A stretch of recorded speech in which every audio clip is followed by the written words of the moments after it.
bendiga a todos. Si nos pueden observar y usted es observador, hemos grabado varios sermones en el mismo lugar, pero están siendo transmitidos en diferentes fechas. Esto es porque es una secuencia de 3 sermones que hemos venido aprendiendo del capítulo número 4, pero desde el momento que Jesús comenzó su ministerio. Así de que vamos a continuar con la enseñanza de esta serie de sermones que están en el capítulo número 4. Vamos entonces a orar y a darle gracias a Dios por este nuevo día. Padre, gracias te damos por la oportunidad que nos da de estar en este lugar, esperando aprender más de tu palabra, que el conocimiento de la misma llegue hacia nosotros, que podamos también poner en práctica todas las enseñanzas que tú nos das cada día. Te pedimos por los que están enfermos, que tú les restaures siempre, que seas tú, Señor, conduciéndoles por el camino correcto. Gracias también, Padre, en el nombre de Jesús, porque nos permites un día más de vida, un día hermoso, un día en el cual tú lo has establecido para que podamos aprovecharlo. Gracias porque tú todo lo que haces es bueno. En el nombre de Jesús hemos orado. Amén y amén. Pidiéndote todo esto en el nombre del Padre, del Hijo y del Espíritu Santo. Bueno, vamos a continuar con el capítulo 4, pero hoy vamos a los últimos versículos. Quiero hacer un recordatorio que es lo que contiene el capítulo 4. La tentación de Jesús. Contiene también el principio del ministerio de Jesús.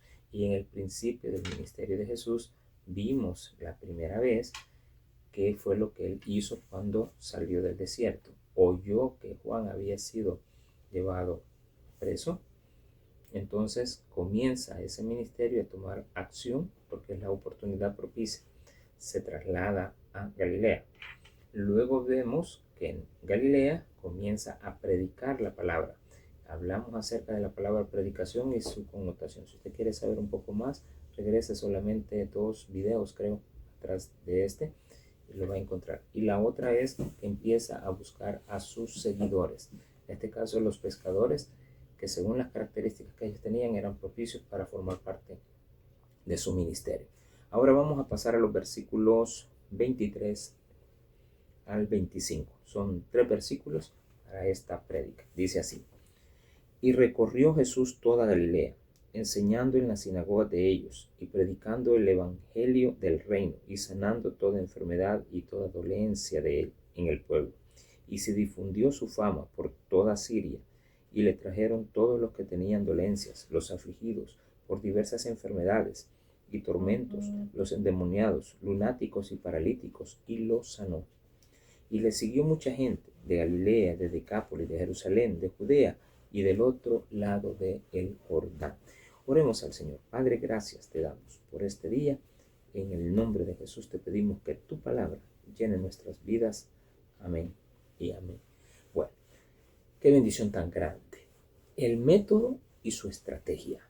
¿Qué es lo que vamos a aprender ahora acerca de Jesús? ¿Cuál es el método que ocupó y cuál estrategia utilizó? Jesús había escogido a Galilea para ser el lugar de donde iba a comenzar su ministerio, el lugar de operaciones, por decirlo así, la casa principal, la sucursal número 1, etc. Lo que usted quiera, aplique todas las enseñanzas de la vida de Jesús a cualquier área de su vida y se dará cuenta que si usted sigue los pasos que él siguió para establecerse, le va a ir bien. Entonces, ¿qué es lo que hace? Escoge Galilea por ser tierra fértil. No fértil solamente en lo agrícola, sino que también eran unas personas fértiles. Estaban dispuestas a aprender, estaban dispuestas a las nuevas ideas, no eran reacios al conocimiento que venía de afuera. Recuerde que Galilea el nombre Galilea viene de Galil, como lo expliqué en otra ocasión, que quiere decir periferia o también quiere decir círculo. Pero también a Galilea se le conoció como Galilea de los gentiles, porque alrededor de Galilea, en toda Galilea vivían 3 millones de personas, 200 pueblos, pero también ahí convergían todas las naciones que venían del oriente hacia Europa o el occidente, y las que iban hacia el sur, es decir, hacia África. Viceversa, los que venían de África del sur llegaban a Galilea y de ahí podían partir para el oriente y para el occidente, lo que ahora conocemos como Europa o como Asia.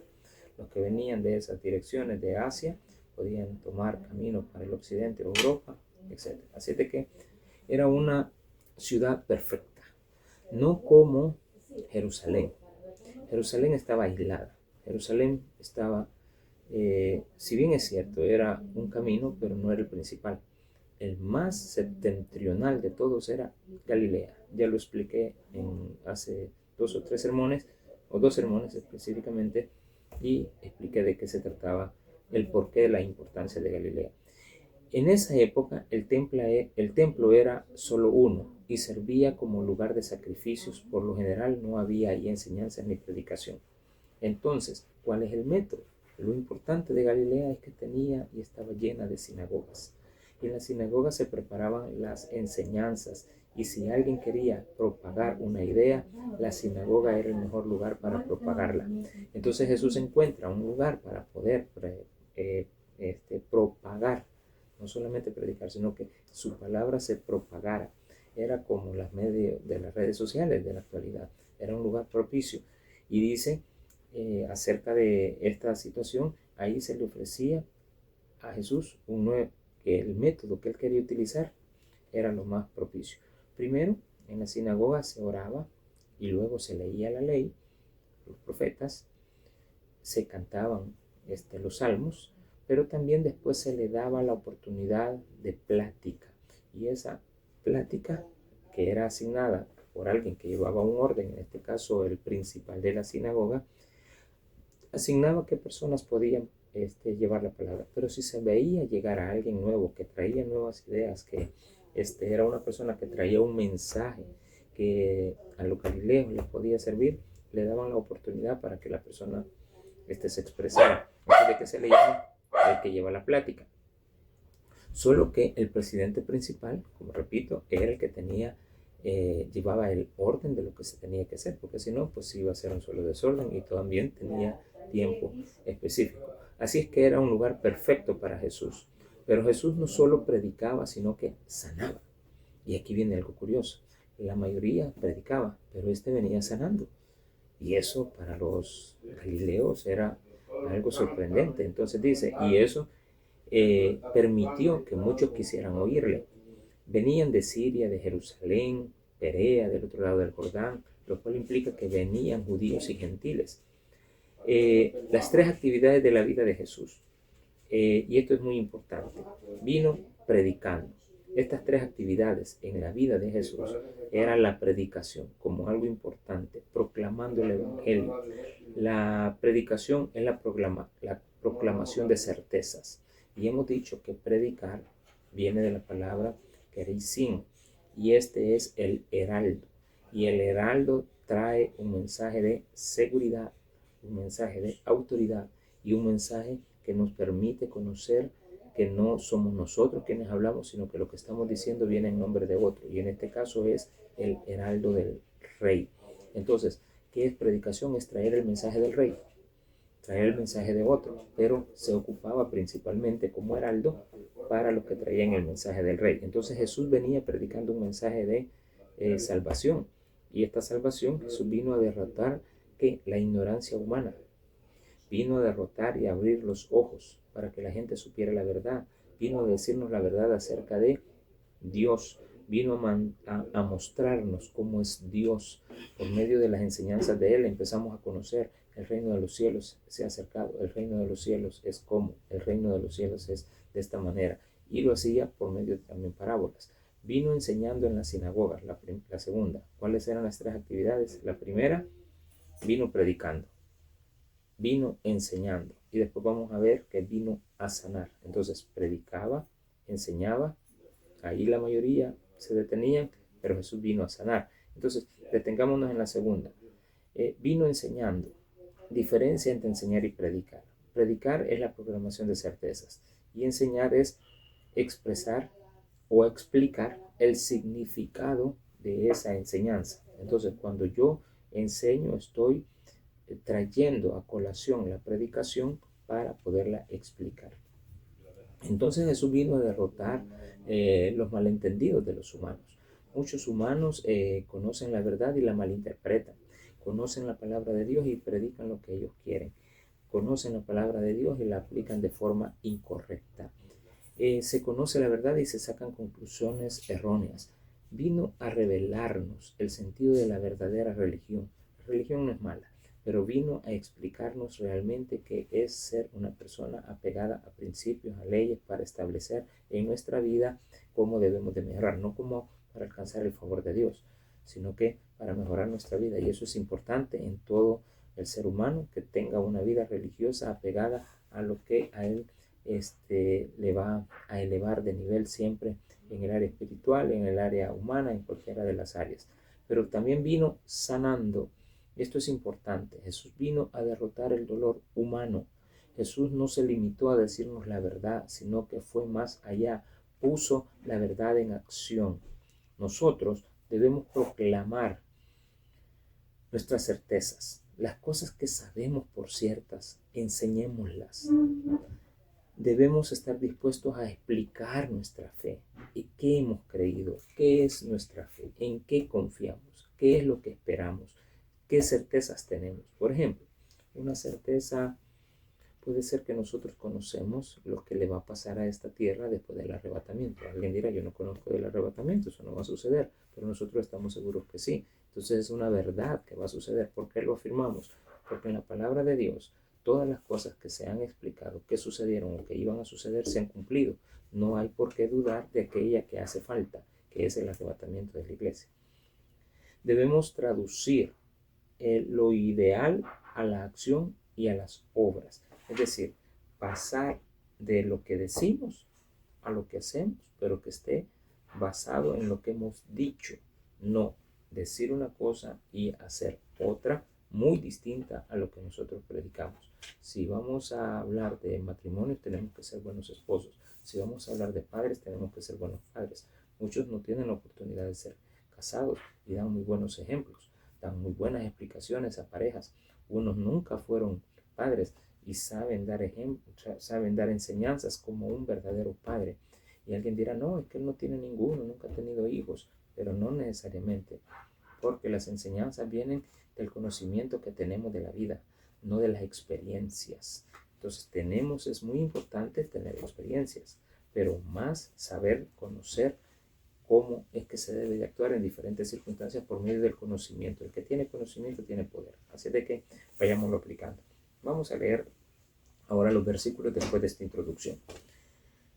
Y recorrió Jesús toda Galilea. Toda Galilea son 200 ciudades o 200 pueblos.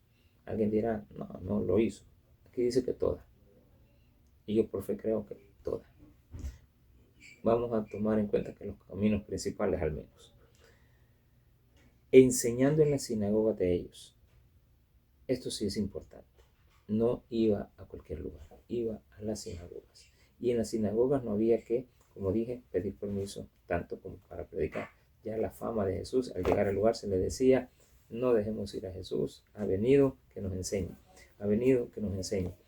Es como a veces me pasa. Yo ando por algunos lugares en este país que Dios me ha permitido recorrer y estoy teniendo apertura de muchos amigos, muchas personas que tienen iglesias y recomiendan y dicen, mire, por ahí anda el pastor y pues nos dan oportunidades de predicar la palabra. También el trabajo que hacemos de forma secular, también tengo la oportunidad de predicar. Cuando llegamos a casas también hablamos acerca de la palabra de Dios, así de que, y en estas oportunidades que tenemos también de acercarnos a sus hogares, así de que siempre hay oportunidad para poderlo hacer. Dice acá, enseñando en las sinagogas de ellos y predicando el evangelio del reino. No se dedicaba a hablar de su vida, hablaba del evangelio. Muchos pierden el tiempo explicando lo que fueron o lo que son. Y muchas personas que hablan mucho de su pasado es porque todavía lo están practicando. Si una persona habla de que en la vida antes de ser cristiano le gustaba beber, pues muy probablemente todavía lo haga, porque no se le ha quitado de su boca. Ha dejado de lado la enseñanza de la palabra de Dios para explicar sus experiencias. Una persona que se dedicaba tal vez al hurto de cosas, muy probablemente ahora lo haga, pero desde otro ámbito, robándose las ofrendas, por ejemplo. Pero bien, Dejemos eso para otras enseñanzas. Pero lo que sí es importante es esto, que iba a enseñar a las sinagogas de ellos a predicar la palabra, no predicar de sí mismo, a predicar el reino del Señor y sanando, esto era innovador, toda enfermedad y dolencia en el pueblo. Dolores y enfermedades son diferentes. Hay enfermedades que no producen dolor y hay dolores que solamente están dados en el hombre, que él conoce, tiene un dolor, pero que no tiene que ver con una enfermedad. Así de que también va a la parte espiritual, a la parte sentimental, a la parte física, y por lo tanto esto es muy importante que Jesús nos lo enseñe cómo es que él se alcanzó la fama también de él, porque dice, se difundió su fama. ¿Por qué? Porque predicaba, enseñaba y ahora lo vemos sanando. Y dice, y le trajeron todos los que tenían dolencias. Evidentemente, todos aquellos que tenían la oportunidad de poder llegar y acceder a él. ¿No? Esto se ha de ver convertido. Imaginémonos, una ciudad de 3 millones de personas. Jesús anda predicando en todos los alrededores, sinagoga por sinagoga, 200 pueblos, más o menos imaginemos que de cada pueblito tuviera alrededor 5 pueblos para una sinagoga. La gente corría a ese lugar, caminaba 20, 15 minutos y le llegaba a la siguiente aldea. Si estamos hablando de 200 y que cada una de ellas pues está difuminada, 5 por cada una, pues estamos más o menos hablando de entre 40 y 50 sinagogas. Eso ya es un número más accesible para poderse distribuir.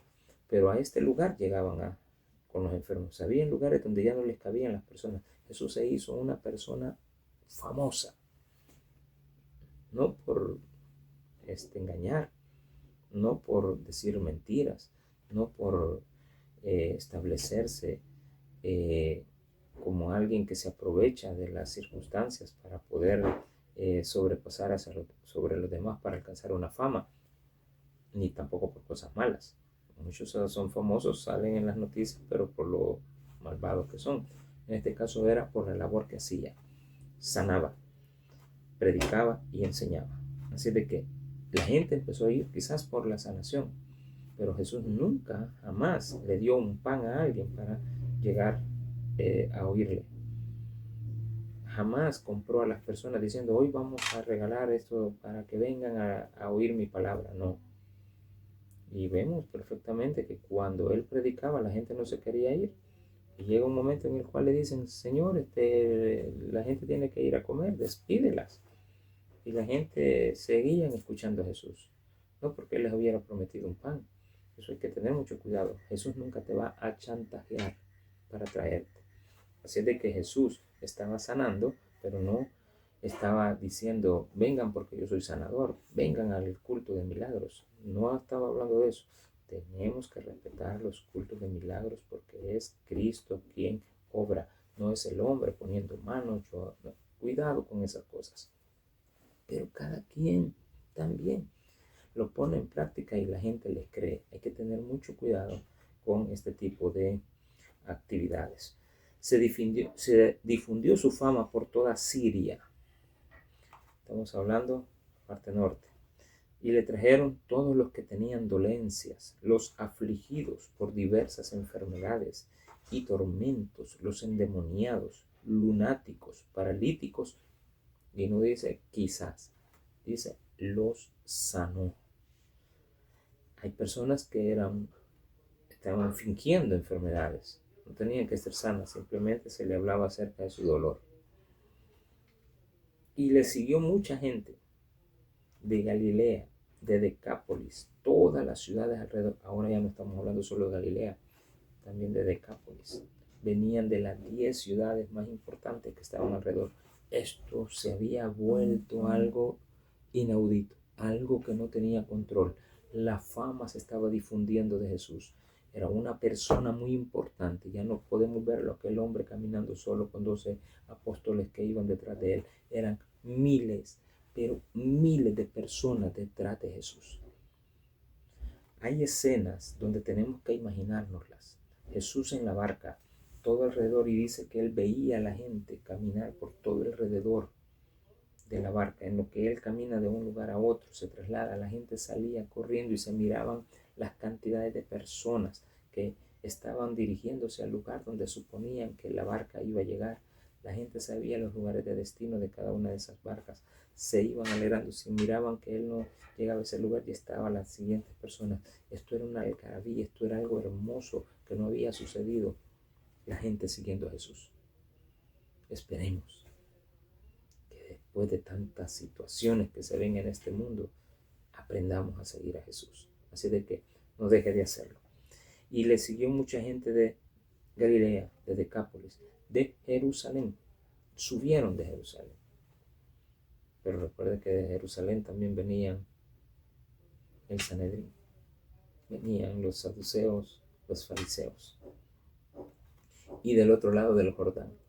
Cuando dice el otro lado del Jordán es las ciudades que ahora conocemos de Jordania. Entonces de Petra, de Amán, de las ciudades de los amonitas, venían a Jesús. O sea, es algo muy importante en la vida, que cuando Él llegue a ti, tú lo sigas. Síguelo, pero con un corazón real, no por una necesidad que tengas de que Él te haga un favor y te olvides de Él. Cuando lo encuentres, tienes que vivir con Él. Acéptale en tu corazón. Vamos a orar por aquellas personas que necesitan recibir a Cristo. Padre, en el nombre de Jesús, te damos las gracias por la oportunidad que el día de hoy nos estás dando de poder estar acá y aprender más de tu palabra. Pero también, Señor, por aquellos que no te conocen, después de haber escuchado tu palabra, que puedan arrepentirse en sus corazones y decirte, Señor Jesús, yo te recibo hoy como mi único y suficiente Salvador personal. Creo que eres Dios y que muriste en la cruz por mis pecados. Me arrepiento, soy pecador. Perdóname, Señor. Amén y amén. Que Dios me lo bendiga a todos. Gracias por haber estado en sintonía de este programa. Hasta la próxima. Comentarles que vamos a continuar con la serie de sermones del libro de Génesis. Así de que presten atención a esto. Amén. Para la gloria y la honra de el Señor. Aquí tengo, por aquí, acaba de venir una compañía. Un perrito que siempre nos está acompañando. Recuerde que de alguna manera u otra los animales siempre se me acercan. Aquí está. Veamos a ver si se acerca. Alf. Aquí está. Vamos a ver si se acerca hasta aquí. Aquí está. Gloria. Ahí está. Mira. Qué bueno. Amén.